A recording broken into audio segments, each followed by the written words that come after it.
Hey everybody, this is a video for my Intro Calc students. This is the Monday, December the 14th class where we're kind of continuing to introduce something called implicit differentiation. It says 5.3 here, but it's actually 2.7 in your booklet. I think it's 5.3 as well. So, copy this down. When y is a function of x, we say that y is explicitly defined. But for many relations, y is related to x, but not a function of x. For example, the circle x squared plus y squared equals 225 is a relation, but it's not a function. You can see that it would fail the vertical line test. Y cannot be explicitly written as a function with y isolated. So, even if we were to switch this thing by taking the equation, here I'll do the actual algebra for you. By taking the actual equation and rewriting it so that it is in function form by basically isolating for y.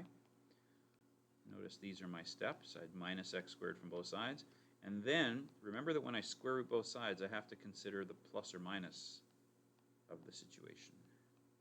And because of that plus or minus, because of this, I can't determine y given a particular x. So if I give you a specific x number and I plug it into that x, I could have two possible answers. So that's still not what we call explicitly defined. It's an implicit definition. So here's the problem we're actually going to solve. We want to find the slope of a tangent to this circle at the point 912. So here's the first method we're going to use. We're going to use a method where we call it method 1. And we'll isolate the y, which we kind of already did. So y is equal to plus or minus the square root of 225 minus x squared. Only since the point that I'm looking for is 912, which is, say, around there-ish, think about the fact that I could break this into two different functions. I could say that it's y equals the negative of 225 minus x squared, and y is equal to the positive square root of 225 minus x squared. Which one of those would actually have the point 912 as part of the function? Well, it would have to be this one, right?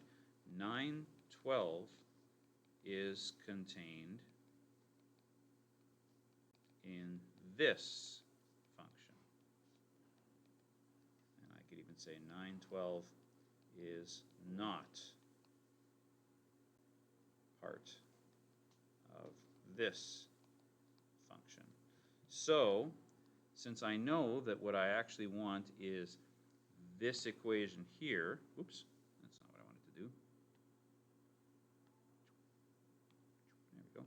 Since that's the one that I actually want, I basically want this part of the circle, the top part where it's positive.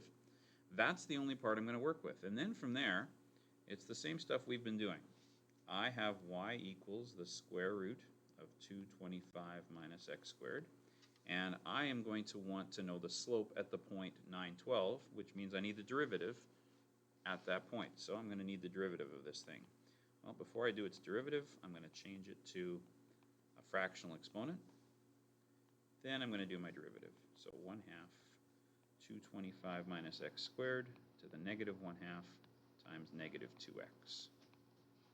All right, those 2's cancel. And I can simplify this down a little bit into negative x all over the square root of 225 minus x squared.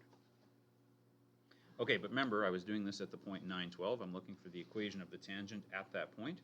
So I need to find y primed of 9, which is going to be negative 9 over square root of 225 minus 9 squared, which is 81, which is negative 9 over the square root of 144, which is negative 9/12, which is negative 3/4. So that's my slope, and I have the point 912. So I'm going to put that into the formula y minus y1 equals m times x minus x1, the old point slope formula from grade 10. So this is y minus 12 equals negative 3/4 x minus 9. And usually we want these equations in standard form, so I'm going to times both sides of the equation by 4. and then move everything to one side where the x term is positive. So my final answer would be 3x minus, no, it wouldn't be, plus 4y minus 75 equals 0. And just to double check that we actually in fact did that right, we can check this out here. Go to my Chrome, and there we go. There we go, there's the equation. Here is the top half of the equation, like we assumed, that has the 0.912 in it. And let's see, there's the answer that I got. And is that, yep, is that a tangent at the 0.912? Let's see if we're at the 0.912. And yep, there it is, 912. It worked. Okay, cool. And just for fun, just to check to see if I actually did my derivative right, there's the derivative of the circle, and here's what I got for the derivative, and yep, we have the same line. Cool. All right, let me go back to OneNote. There we go. All right. For examples 2 and 3, all I did was review chain rule, but specifically, since this is going to happen a bunch this unit, chain rule plus, in this case, product rule. So, give that a try. Maybe pause the video and see if you can get an answer for this. And we'll get back to that in a sec. So pause the video and give this a try. All right. Hopefully everybody gave that a try. Here is the derivative. F prime of x is equal to, so I'll take the derivative of the first thing,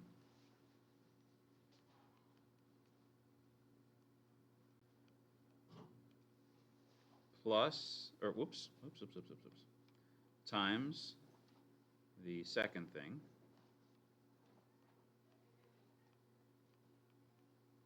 plus the derivative of the second thing,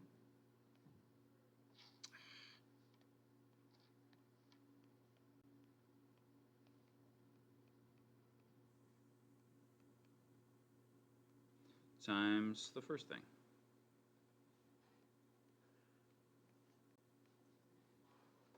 Okay, so there's the chain rule. Now all we have to do is maybe factor. We'll put it into as best a factored form as we can get. Here's what I'm noticing. If I'm going to factor this out, let's start with a coefficient. I notice that this has a coefficient here of 3 and of 2, which is 6. And this, of course, is 2. This, of course, is 2 times 2. And this has a 3 in it. So I can factor out a 6. So I'm going to factor out a 6. Then I'm going to factor a x squared plus 1 squared out of these two things. So x squared plus 1 squared. And then I'm going to factor a 2 minus 3x to the power of 3 out of those two terms there, or out of those two factors there. So that's going to be 2 minus 3x to the 3. So that leaves behind just, let me use a different color here, just this x. And since I factored out 3 from there, it leaves behind 2 minus 3x to the power of 1. Over on the other side here, on this term, notice that there's still a 2 left out of this 4, so plus 2.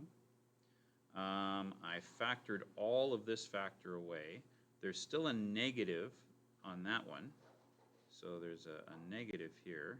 I could maybe, you know what, maybe why don't we deal with that negative by putting it in front of the 2. That makes life a little easier. And then there's still 1 of these factors here. And there we have it. So f prime of x is equal to 6 and x squared plus 1 squared and 2 minus 3x cubed. And then I can simplify this down to, let's see, that'd be x times negative 3x is negative 3x squared minus 2x squared is negative 5x squared.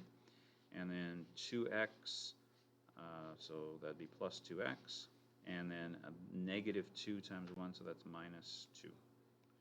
And maybe one last step just to make this look prettier so that I don't have a negative there and a negative there, I'm going to factor negatives out of those two factors, which will cancel each other. And I'll put it in order of decreasing powers too, for my factors at least.